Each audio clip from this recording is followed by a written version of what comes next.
공두의 원인이다. 사울이 블레셋 사람을 따르다가 돌아오매 혹이 그에게 고하여 가로되 보소서 다윗이 엔게디 황무지에 있더이다. 사울이 온 이스라엘에게서 택한 사람 3천을 거느리고 다윗과 그의 사람들을 찾으러 들연소 바위로 갈새 길가 양의 우리에 이른즉 굴이 있는지라. 사울이 그 발을 가리우러 들어가니라. 다윗과 그의 사람들이 그 굴 깊은 곳에 있더니 다윗의 사람들이 가로되 보소서 여호와께서 당신에게 이르시기를 내가 원수를 네 손에 붙이리니 네 소견에 선한 대로 그에게 행하라 하시더니 이것이 그날이니이다. 다윗이 일어나서 사울의 겉옷자락을 가만히 베니라. 그리한 후에 사울의 옷자락을 뱀을 인하여 다윗의 마음이 찔려 자기 사람들에게 이르되 내가 손을 들어 여호와의 기름 부음을 받은 내 주를 치는 것은 여호와의 금하시는 것이니 그는 여호와의 기름 부음을 받은 자가 되민이라 하고 다윗이 이 말로 자기 사람들을 금하여 사울을 해하지 못하게 하니라. 사울이 일어나 굴에서 나가 자기 길을 가니라. 아멘. 또 오늘 봉독해 드린 말씀에 의지해서 하나님이 주도권을 잡으신다 라는 제목으로 우리 또 귀한 목사님 말씀을 증거하도록 합니다. 저번 주에도 감당 못하는 큰 은혜의 저저번 주죠. 말씀을 주셨는데 오늘도 감당 못할 인간이 감히 인정하지 못할 말씀을 들고 오셨어요. 얼마나 이 말씀을 전하기 위해서 많이 기도하고 말씀을 연구하고 또 이렇게 실제적으로 하나님을 위했던 몇십 년의 노화를 가진 목사님 오실 때 올라오실 때 할렐루야를 환영하시고 오늘도 하나님이 주도권을 잡으신다는 그런 놀라운 그 믿음의 우리의 최후의 믿음을 오늘 저와 여러분들이 받는 놀라운 은혜가 있기를 바랍니다. 반갑습니다. 제목만 거창하지 뭐. 오늘 본문 내용의 말씀은 사울이 다윗을 죽이려고 하는데 다윗은 기회를 잡았죠. 그럼에도 불구하고 사울을 다윗이 죽이지 않았다. 그 내용입니다. 근데 여러분 원어하시니까 여기서 옷을 가리러 들어갔다는 얘기는 어떤 뜻인가요? 물어볼게요. 여기 이 말은요 동굴로 응가로 들어갔다는 얘기입니다. 이게 옷을 가렸다는 얘기는 그런데 하나님이 성경은요 우리 인간과의 관계를 여러 각도로 얘기를 하죠. 하나님과 나와의 관계 이런 모든 것들을 하고 있는데 근데 성경 전체를 이렇게 통틀어서 이렇게 맥을 보면 그것은 그 사상은 뭔지냐면 하나님이 절대적인 주권자로서 항상 주권을 가지고 우리를 인도해 주신다는 사실입니다. 그리고 인간은 그분 앞에서 끊임없이 초청을 받죠. 너는 이렇게 해라, 이렇게 해라, 이렇게 해라. 또 나에게로 오라, 무엇을 해라. 자, 성경 몇 군데 한번 우리가 알아보면 아브라함에게 하나님이 나타나시죠. 그리고 뭐라고 얘기하십니까? 너는 너희 친척 본토 아비집을 떠나서 내가 너에게 지시할 땅으로 가라. 내게 큰 복을 주어서 큰 민족을 이루게 하리라. 하나님께서 아브라함을 초청하십니다. 근데 이제 나머지는 초청했는데 결단은 누가 해야 되죠? 아브라함이 해야 되죠. 이 테라는 무엇을 만든 사람입니까? 우상을 만드는 사람이었죠. 그 후계자를 이어받지 않고 떠나야 된다고 합니다. 또 어느 날 산에서 불 붙는 가시떨기 나무 사이에서 하나님 말씀하십니다. 내가 너를 바로에게로 보내어 너희 고통받는 백성 이스라엘을 구원케 하리라. 이것은 모세를 향한 하나님의 초청이죠. 내가 널 이렇게 쓰겠다. 그러니까 내가 와라라고 하는 얘기입니다. 결단의 일이죠. 광야에서 촌로로 그냥 양치는 목동으로서 인생을 끝내지 아니하고 하나님께서 초청해서 맡겨주신 모든 일들을 해야 되는 그런 결단이다. 이들은 절대적인 주권과 주도권을 가지고 일하시는 하나님의 계획 속에서 초청을 받습니다. 그런데 그리고 우리들은 결단을 통해서 하나님의 동참해야 되죠. 그래서 우리가 믿기는 이제 자유의지라고 하는 것을 하나님께서 주시죠. 자유의지. 내가 결단할 수도 있고 안 할 수도 있다는 거죠. 하나님께서 우리를 로봇으로 만들지 아니하시고 결단할 수 있는, 선택할 수 있는. 그렇기 때문에 하나님이 계획하신 것, 목적하심을 우리가 아는 것은 너무나 중요합니다. 하나님이 이렇게 계획하셨고 이런 목적을 가지고 우리를 부르시고 우리를 초청하시는구나. 문제는 하나님은 끊임없이 자신의 계획, 목적 이 가운데로 우리를 초청하신다는 거예요. 우리가 그분의 초청을 받아들이지도 못하고 깨닫지 못하는 데 있습니다. 그렇다면 우리를 인도함을 분별할 수 있는 어떤 것들이 있을까? 또 그 인도하심을 어떻게 깨달을 수 있을까? 우리 예수 그리스도 앞에 나오는데 예수 믿고 교회 나오고 이런 모든 것들을 모르면 내 생각으로 예수 그리스도를 믿게 되죠. 그렇게 생각으로 예수 그리스도를 믿으니까 정말로 교회에, 공동체에 좋은 무리가 되는 것이 아니라 좋은 일원이 되는 것이 아니라 내 생각으로 추천하기도 하고 문제를 일으키기도 하고 사람들은 우리를 향한 하나님의 계획과 목적으로의 초대하시는 방법에 대해서 이렇게 얘기를 하죠. 하나님은 내가 하고 있는 일이 또는 나의 삶이 하나님의 계획하심과 목적하심에 합한 것임을 알도록 나의 주위의 환경을 변화시킨다. 우리 이렇게 생각을 합니다. 하나님이 나를 부르셨고 나에게 뭔가 쓸모 일들을 맡기시는데 환경이 이렇게 변화되고 또 모든 것들이 이렇게 변화되는구나. 우리 이런 생각을 합니다. 그런데 그런 환경적인 변화 증거들이 정확하게 하나님 우리에게 향한 하나님의 뜻이 될 수 있다고 보장할 수 없다는 겁니다. 아멘. 그리고 일이 잘 풀린다, 안 풀린다. 이것이 하나님 말씀의 지표가 될 수가 없어요. 아멘. 우리는 그렇게 삶을 그렇게 살아가죠. 하나님 내 장사가 잘 되면 이게 하나님 뜻이구나. 그렇게 생각할 때 있죠. 또 안 될 때는 이게 하나님 뜻이 아닌가 보다. 내 판단으로 그렇게 할 때가 있습니다. 우리 한 가지 성경을 통해서 한번 살펴볼까요? 요나를 한번 살펴볼까요? 요나는 하나님께서 말씀하시는 너는 일어나서 저 큰 성읍 니느웨로 가서 있지라. 그 악독이 내 앞에 상달하였음이니라. 이렇게 얘기를 합니다. 그런데 요나는 혹시라도 니느웨 사람들이 이 경고의 말을 듣고 회개해서 하나님께서 니느웨 성을 멸망하기로 한 이 재앙을 혹시 그들이 회개하면 하나님이 걷어가지 않으실까? 그러니까 이 관계가요. 우리나라 다른 나라는 괜찮은데 특히 일본 사람들하고는 이게 잘 안 되나 봐요. 일본 놈 이렇게 하죠. 그리고 축구 경기를 해도 또 운동 뭐를 해도 일본하고 할 때는 아주 더 기를 쓰고 이겨야 되잖아요.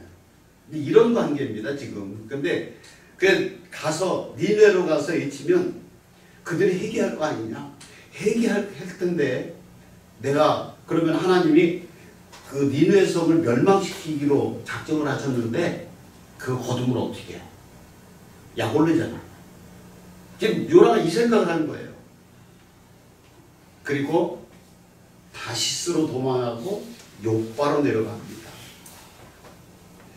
이 순간 요나는 무슨 생각을 했을까요? 하나님께서 뜻을 돌이키시고 나로 하여금 다시스로 가기를 원하는가 보다. 어차피 내가 니느웨로 가서 주의 복음을 전하나 다시스로 가서 주의 복음을 전하나 뭐 그 일이 그 일이죠. 뭐 안 그래요? 우리는 특히 목사들 이런 생각을 할 때가 있어요. 하나님 분명히 니느웨로 가라고 했어요. 그런데 요나는 자기 생각으로 다시스로 갑니다. 이처럼 요나에게 있어서 자기가 원하는 대로 기회가 주어졌습니다. 그러나 요나가 잡은 기회는 하나님의 의도나 인도가 아니라 사실은 너무나 잘 알고 있죠. 아, 니느웨 가서 일쳐야 돼. 근데 다시스로 갔어.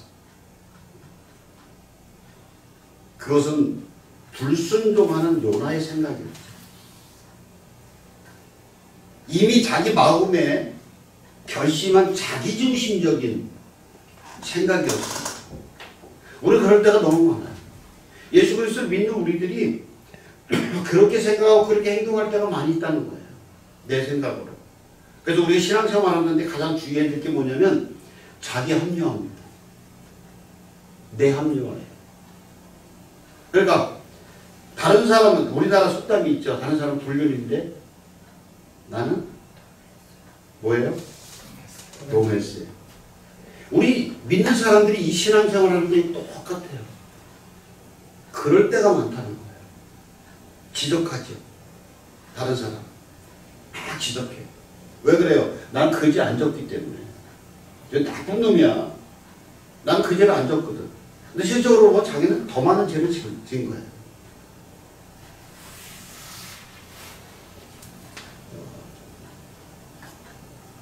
그래서 일이 잘 될 때는 하나님의 일을 열심히 해요. 열심히 합니다. 근데 이게 잘 안 될 때는 아닌가 보다. 이렇게 얘기합니다. 우리가 그 욥기를 보면 여러분들 욥기를 어떻게 생각하시나요?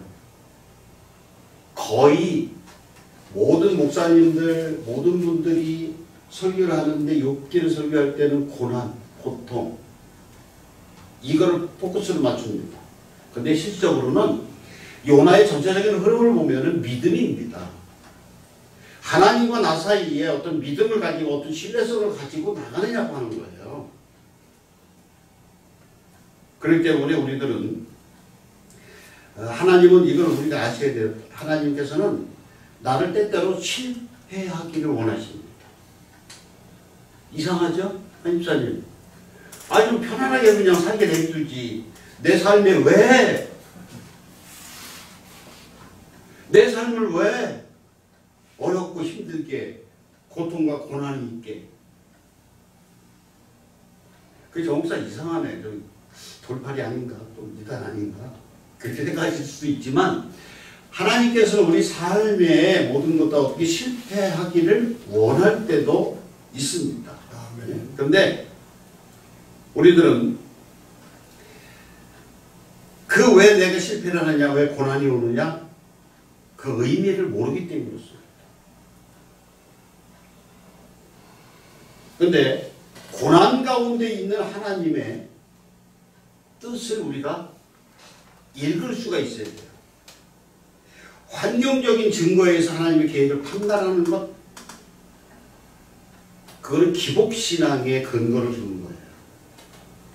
잘 될 때, 하나님 살아계신가 보다. 못 된다, 하나님이 어디 가셨나? 이 기복적인 신앙이거든요. 좀 설교가 좀 어렵기는 하죠? 저는 설교 좀 어렵게 안 하는데, 우리가 좀 이걸 한번 짚고 넘어가야 될 것 같아서 한번 제가 준비를 해봤어요. 그죠? 우리 임 목사님?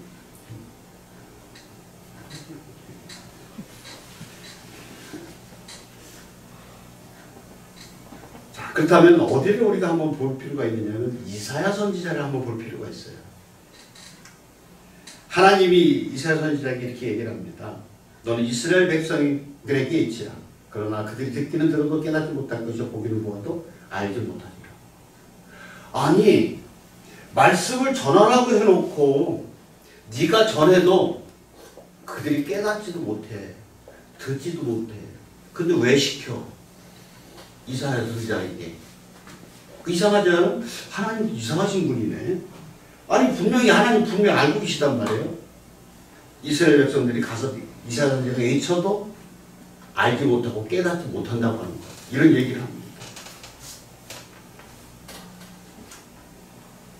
그러면서 하나님 동시에 어떤 얘기를 하냐면 너는 이 말씀을 전해도 실패할 거야 이 얘기예요.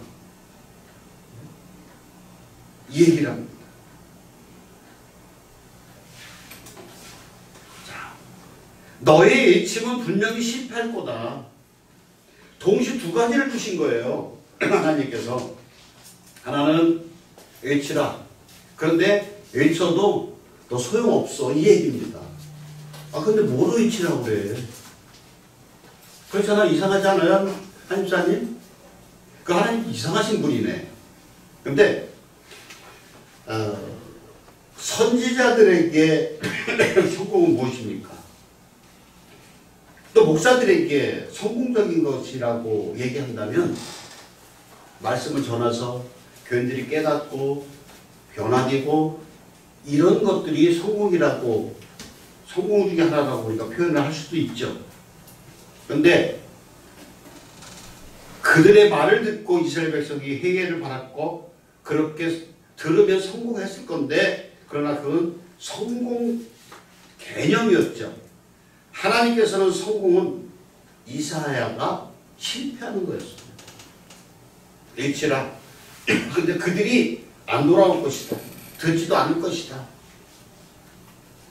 그리고 이사야 선지자가 위대한 이유가 있어요. 그래서 이사야 선지자가 하나님의 계획과 목적을 알았다는 데 있습니다. 그리고 실패라는 성공을 위해서 회개를 외쳤죠. 그 실패라고 하는 성공 말 이상하면 좀 이해가 되시나요? 실패한 성공. 아멘. 어떻게 보면 오늘날 우리 개념으로 보면 이사야는 분명히 실패한 겁니다. 나가서 외쳤어요. 듣지 않습니다. 근데 어떤 선지자보다도 큰 성공자인 거예요. 좀 이상하죠? 여기서 자 일단 1막 우리가 실패한 것, 실패 중에도 성공한 것이 있다는 거예요. 하나님은 우리를 통해서 모든 것을 초청해 주신다는 거예요. 요약이 됐나요? 자, 한집사님 내가 좀 어렵게 말씀드린 것 같은데 하나님의 뜻은 여러 방면으로 우리를 초청해 주시는데 그 속에서 하나님이 우리에게 의도하시는 것이 무엇인지를 우리가 알아야 된다는 거죠. 그것이 인간적인 개념으로 실패냐 성공이냐 이걸 떠나서 하나님께서는 우리에게 실패도 요구를 하신다는 거예요. 자, 이게 1막이에요. 자, 그럼 본문으로 한번 들어가 볼까요?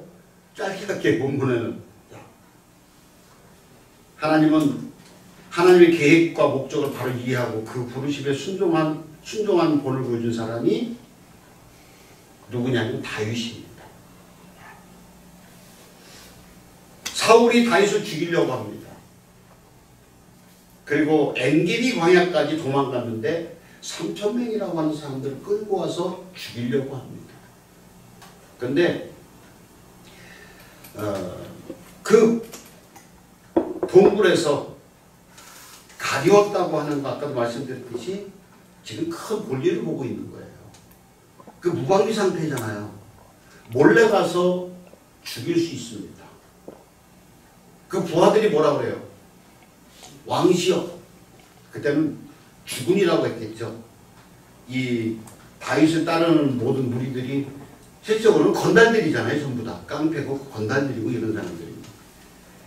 아마 부르기를 주군 그랬을 거예요. 아마. 왕이라고 하는 것보다도 주군이라고 했을 거예요. 근데 지금이 기회입니다.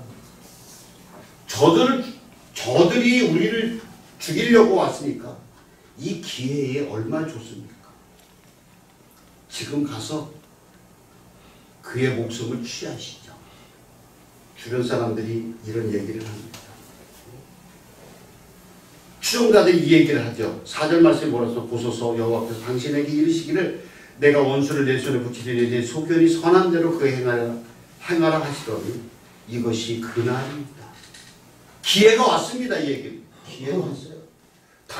사울왕을 죽일 수 있는 기회가 왔습니다. 사울을 죽이는 것이 하나님의 뜻이고 하나님의 계획 아닙니까? 이 얘기를 하고 있어요. 지금.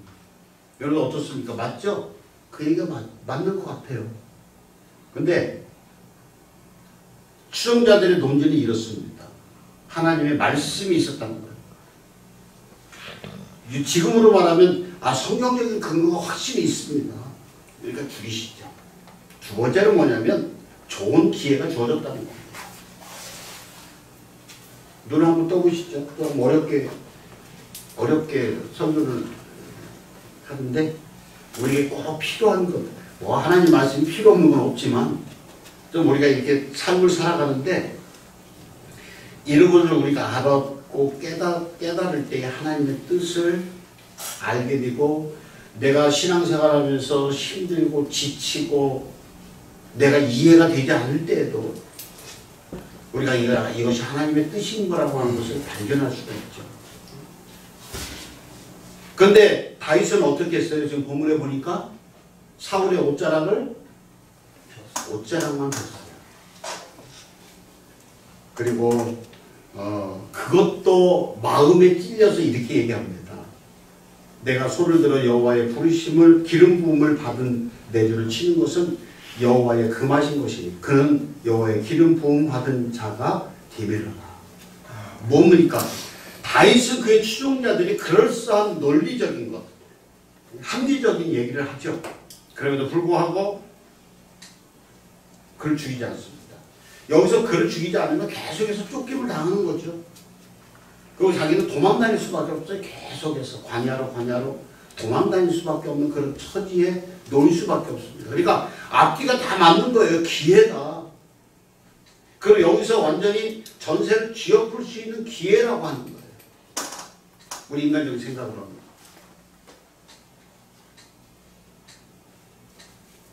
그런데 다윗이 선택한 것은 사울왕을 살리는 거였습니다.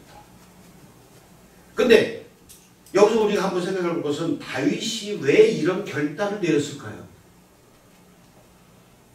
왜 내린 것 같아요? 사울을 죽이지 않냐고 다윗이 사울을 살려냈는데 왜 이런 결단을 했느냐면 하나님의 주도권을 인정했다는 겁니다. 다시 말씀드리면 하나님의 말로 일을 시작하시고 그 일을 이루시고 또한 그 일을 완성하시는 분이기 때문에 사울왕을 기름 부어서 초대 왕으로 세웠죠. 그러니까 그를 내가 멸하거나 그를 죽이거나 이럴 자격은 다윗은 없다라고 판단을 한 것이죠. 그 주도권을 사울을 죽이고 나라를 뒤엎고 다윗이 왕이 되고 모든 것들을 할 수 있는 그 주도권은 하나님께 있다는 겁니다. 이걸 인정해 드린 거예요. 그래서 다윗은 이렇게 얘기합니다. 여호와의 기름 부음 받은 내 주를 치는 것은 여호와의 금하신 것이니 그는 여호와의 기름 부음 받은 자가 됨이라. 다시 말하면은 여호와의 기름 부음 받은 자를 치는 권한은 그 누구에도 없다는 거예요. 여호와께만 있다는 거예요. 그러니까 목사님들 기름 부음 받은 자로 선택돼 있죠. 물론 구약의 기름 부음 받은 것과 신약에 와서 기름 받은 것은 틀리지만 그러나 하나님께서 쓰시는 종들 이게 부흥회 같으면은 잘하라고 이걸 한 30분 풀어서 얘기를 하고 있구만. 그러니까 여러분들이 그분은 그분 사명을 감당할 수 있도록 그냥 내준다는 거예요. 지금 쉽게 얘기하면. 또 우리 삶도 고난이 오고 고통이 오고 힘이 들고 어려워도 이 내 모든 삶을 인도해 나가고 주도권을 가지고 있으신 분은 하나님이시라는 거예요. 오늘 우리의 모습은 어떤 모습입니까? 내 모든 주도권을 가지고 계신 분은 하나님이신데 내 중심적으로 살아요. 그래서 제목을 제가 한번 어떤 출근하다가 그런 생각이 말씀에 집중하라. 이런 제목을 한번 생각해 봤어요. 말씀에 집중하라. 그러니까 우리 생각으로 모든 것들을 행할 때가 참 많이 있어요. 그러니까 아까도 말씀드린 합리화시키는 것이 신앙생활을 하는데 가장 위험한 것이다. 이렇게 하면 되겠지, 저렇게 하면 되겠지. 내중심적인 것이죠. 이것에 여기에 사로잡히면 우리는 안 된다는 것이죠. 나의 모든 삶은 하나님이 나의 모든 것들 주도권을 잡고 계시다고 하는 것. 이걸 인정하라는 것이죠. 내가 장사를 해도, 내 사업을 해도, 내 직장을 다녀도 모든 것들은 다 하나님이 나를 인도해 주신 것. 비록 내가 생각할 때는 아니야, 이거는 아니야. 내 삶 가운데 이건 아니야. 라고 생각될 때가 여러분들 있으시죠? 저도 그러니까 이건 아닌 것 같은데, 나의 삶 가운데서 이건 아닌 것 같은데 이렇게 생각될 때가 있어요. 그런데 나의 삶을 이끌어 나가시는 분은 나를 인도해 주셨고 그렇게 주도권을 잡아가신다고 합니다. 그래서 여러분들 이 시간 우리는 하나님 범사에 하나님의 주도권을 인정해 드려야 되는 거예요.